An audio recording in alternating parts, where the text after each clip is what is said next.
We will continue with the lipoxygenase pathway or the synthesis of the eicosanoids, and in this module we will discuss the synthesis of lipoxins. We have already discussed in detail the synthesis of different types of licotins from the arachidonic acid. The lipoxins are formed through the action of 15 lipoxygenase followed by the action of 5 lipoxygenase enzymes. वहाँ पे भी हमने जब लिकोटिन्स की बात की थी, वहाँ पे भी लिपोक्सिनेज एंजाइम थे 5, 12 और 15.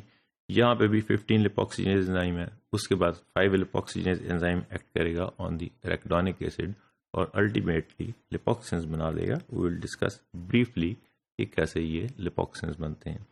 ए series of reductions of the resultant hydroperoxy groups leads to formation of trihydroxy derivatives of arachidonic acid which are known as lipoxins.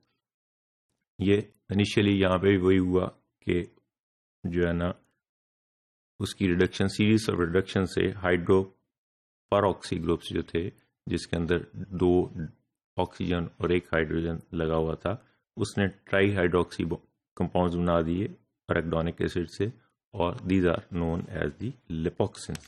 This is again the diagrammatic presentation. arachidonic acid पे 15 lipoxygenase ने act किया, उससे 15 HPETs बन गए, उससे उसके ऊपर 5 lipoxygenase ने एक्ट किया और उसके ऊपर मल्टीपल रिडक्शंस हुई जिसपे लिपोक्सिन A4 बन गया, जिसके ऊपर we can see here 2 hydroxyl group attach हैं.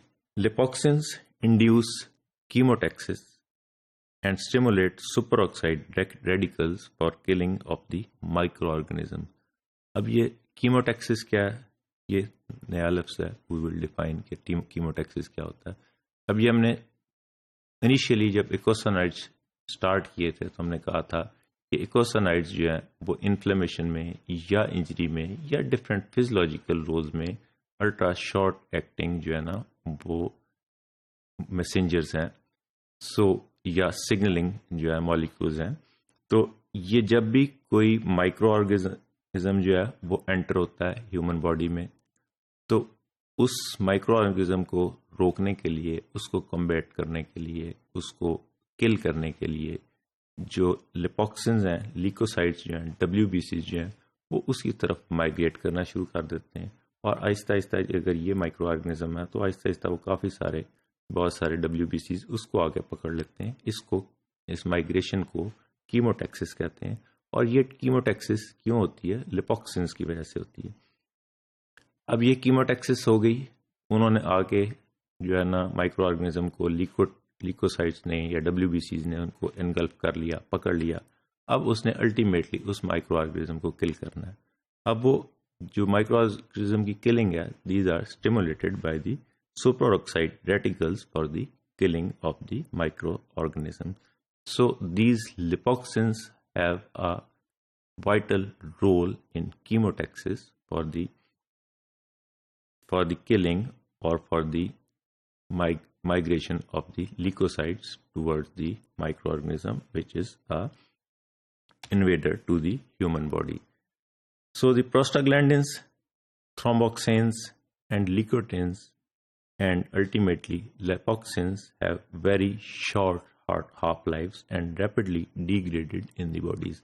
अब ये जितने भी इकोसोनाइड्स हैं जो हमने पहले भी डिफाइन किए पिछले मॉड्यूल्स में भी, जिस तरह प्रोस्टाग्लैंडिन्स हैं, थ्रोम्बोक्सिन्स हैं, लिकोटिन्स हैं, लिपोक्सिन्स हैं, अब ये अल्ट्रा शॉर्ट एक्टिंग होते हैं, बहुत थोड़ी सी हाफ लाइफ होती है, और जो इनका काम है ये वो करते हैं और अल्टीमेटली ये डिग्रेड हो जाते हैं in the human body. In summary, if we can see के summarize करें इकोसोनाइड्स को, तो इकोसोनाइड्स are derived from the carbon 20 eicosanoic fatty acids synthesized from the essential fatty acids and make up important group of physiologically active compound. तो ये ultimately हमने यहाँ इसको summarise यहाँ पे किया कि इकोसोनाइड्स 20 कार्बन इकोसोनोइक एसिड जो कि फैटी एसिड्स हैं, उसमें हमने एराकिडोनिक एसिड को मेनली हमने यहाँ पे डिस्कस किया इन डिटेल कि उससे ये अल्ट्रा शॉर्ट एक्टिंग मैसेंजर्स बन जाते हैं जिसको हम इकोसानाइड्स कहते हैं, जिसके डिफरेंट फिजियोलॉजिकल रोल्स हैं जो फिजियोलॉजिकल कंडीशंस में भी यूज़ होते हैं और बाद पैथोलॉजिकल कंडीशंस में भी ये इकोसानाइड्स जो हैं they are used and formed from the fatty acids.